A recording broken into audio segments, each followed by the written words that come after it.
Good morning, ladies and gentlemen, welcome back to the day of the video. Darren, how's it going today? Today, it isn't the morning, but it isn't late. Well, it is, but we're about to start cooking dinner and prepping sandwiches for tomorrow and whatnot. Laura's on the way back. All's good in the hood. What else has been going on, ladies and gentlemen? Today, headed on into work, got in at the normal time, and our overnight test run went well. Can't talk today. Got that all dibbity-dap-doodle sorted, and then I was kind of waiting to find out like what I needed to do next, because there's like a couple of steps involved in like getting this data to other people and then like, finalising the migration. There's one thing we have to we've got one problem which someone removed and we need to add it back in, but we temporarily just run a script over the top so we can get the data off to testing sooner. And whatnot. So I started doing code reviews and stuff like that, and I got into a spat. Not really a spat, but a little short email conversation with a senior developer who sent an email around saying, it said something like, there shouldn't be any more test failures on. There shouldn't be any more test failures on pull requests from now on. And then linked a build that he'd done with no test failures that had been merged through to dev and stuff. So I was like, oh, that's interesting. We had 100 test failures. This guy's is making out he's gone through and fixed them all, right? So you go through and 88 tests are being skipped. Oh, I emailed him saying, whose idea was it to ignore all of the tests? And is it best to, if we've decided they're not going to pass on Jenkins, may as well just not get rid of them? Should we just delete them? Or should we try and fix them rather than just ignoring them? And he's like, oh no, it's an issue. I've raised a Jira for it, a task for it. And I'm like, yeah, but what you're doing here is hiding the fact that we've got 88 failures and you've made a task that's going to be buried onto some technical debt pile somewhere that no one's ever going to look at ever again. And the task that you've created actually says document ignore tags. It doesn't say fix the tests. So I got into a little bit of that. Essentially what we're doing is we're hiding the fact that there are test failures from not only ourselves, but also testing, QA, customers. God damn it. So that was fun conversation. But it is irritating having a build that's always red because all the tests fail all the time, and no one cares. But what we need to do is have 2 days where everyone's like, right, can what you're doing, take a new branch, pick a failing test, fix it. Because when the test failures start to creep up in the core section, every now and again, that'll happen for a couple of hours and then they all disappear. It's good. We need to do that for the less important section. But either way, that's that. Then people came in, I fixed the migration thing, started to build it, left it running again tonight, so that this time tomorrow, when I know it fully works and stuff, I'll be able to hand over the migration tool and the data to testing, which is going to be good. So that means they can do all their shizness. And that's about it. Otherwise, we had mild setbacks today. I say mild, quite catastrophic setbacks.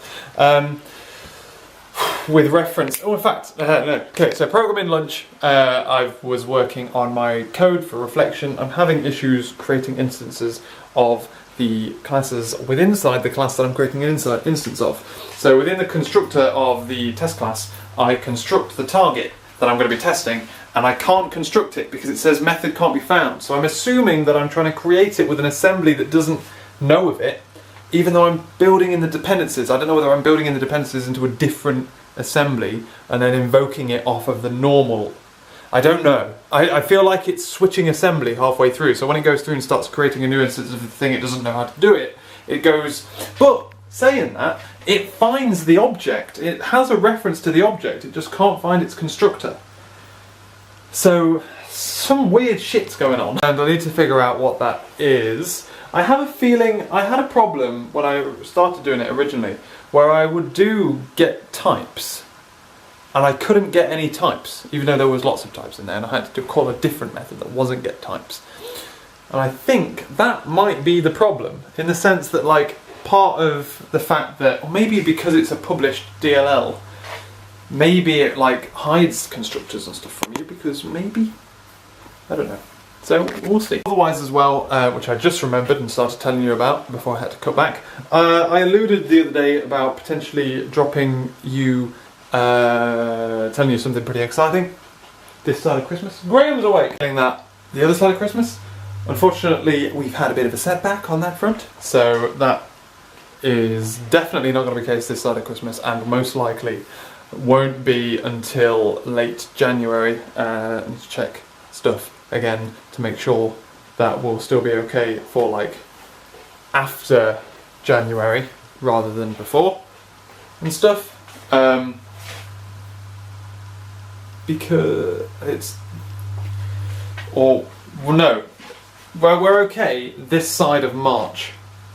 Then I have to recheck stuff because it gets a little bit more complicated again, because of being a student, bizarrely, because I'm currently not paying back my student loan, but I will be in March. Actually, yes. Anyway, it's looking like it's going to be a bit of a longer battle. It's going to be something that I've got to try and figure out and deal with in my own time. Even though it's very frustrating and quite irritating and pretty depressing. But that's that. Otherwise, you may notice I've got a friend on my cheek here. I notice it all the time because whenever I like smile or like lift my cheek up in any way, shape or form, I can fucking see it. Like I can't normally see my cheek, so it's just like a thing, like in my vision. Really irritating me. Otherwise, Laura's coming home relatively later than normal. We're going to Beth and Bens tonight because we need to have a catch up, because Beth's had some changes in her life which are really cool and exciting. So we're going to go round, have a listen, get a plan going. Yeah, so I mean last time they came round we had fucking issues because we started talking about stuff that nearly nearly had me like umming and ahhing and on the edge of just starting a company now. But hopefully it won't be the focus. And time jump, ladies and gentlemen, to not really all that late. It's only 11 o'clock, but I'm going to head to bed. We've been to Beth and Bens, we've had dinner, I've had a good chinwag with them, but I'm not really feeling staying up and doing programming and stuff tonight. I think I've been like progressively getting like more and more tired, so I'm going to take an easy day. I also don't particularly know where to go with my reflection issue, so I'm going to take a chill pill and have a day off. Tomorrow we like hit the day hard again, and try and be a little bit more energized with things, a bit more optimistic about how I'm going to solve problems. So that's my plan of attack. Otherwise Beth and Ben are all good, as per usual. That's about it, lol. So yeah, I don't really have much to report. I'm running theme really, but yeah, tomorrow we'll be working hard. We've also got a gym as well, so yes. Also, Graham, we haven't had you out today because we've been out. Well, if you look here at like the troll, if you look behind her, she's managed to lift up a house and like slam it down so it's off kilter. Like wedge her bed in underneath it. She's crazy. Right, okay, see you later.